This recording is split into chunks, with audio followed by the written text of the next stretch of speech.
Hi guys, ito yung ating gulong after 1 year and 3 months. Itong Sepway na nabili natin. Ito na siya. Sulit yung Sepway na to. Madulas siya siyempre sa basa at sa mga yung pinong mga semento, mga finish na semento, pero makapit siya sa ganito rough, no? At sa mga asfalto makakapit siya. Kaya dahil budget lang to, budget nila yan. Kita na yung ply, 8 ply sabi nung sa description ng gulong na to, pero sulit na sa akin for 1 year and a half, 1 year and 3 months. Last year 2023 July yan, nakabit ko to. Ito ang sukat niya 100 by 80. Sepway ang brand nito. Yan ang Sepway. Ayan, Sepway ano. Kaya sulit na siya yung Sepway na to.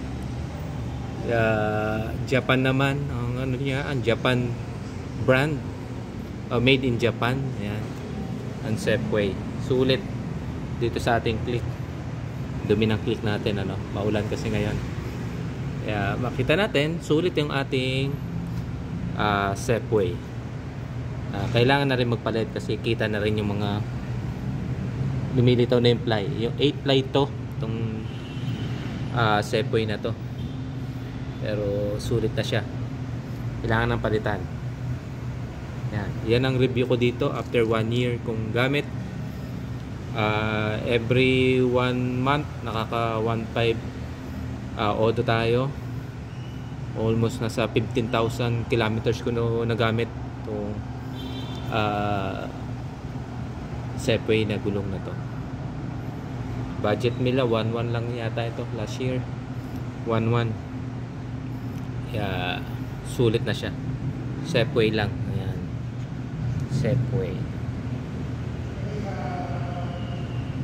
Yan lang yung review ko dito. Ito siya. Yan, uupod siya. Nakita natin. Wala na yung ano niya. Yung thread niya mark dito sa gitna. Upod na siya.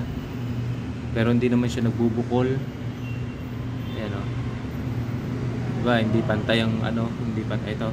Kita niyo na. Apply. Yan ano. Pero sulit siya. Sa 1 year pa naman, city driving, kaya all goods na siya para sa akin. Yan, Sepway. Kung gusto niyo yung Sepway, pwede kayong bumili. Kung ayaw niyo yung Sepway, okay lang din, ano. Pero hindi sponsor tong Sepway na to.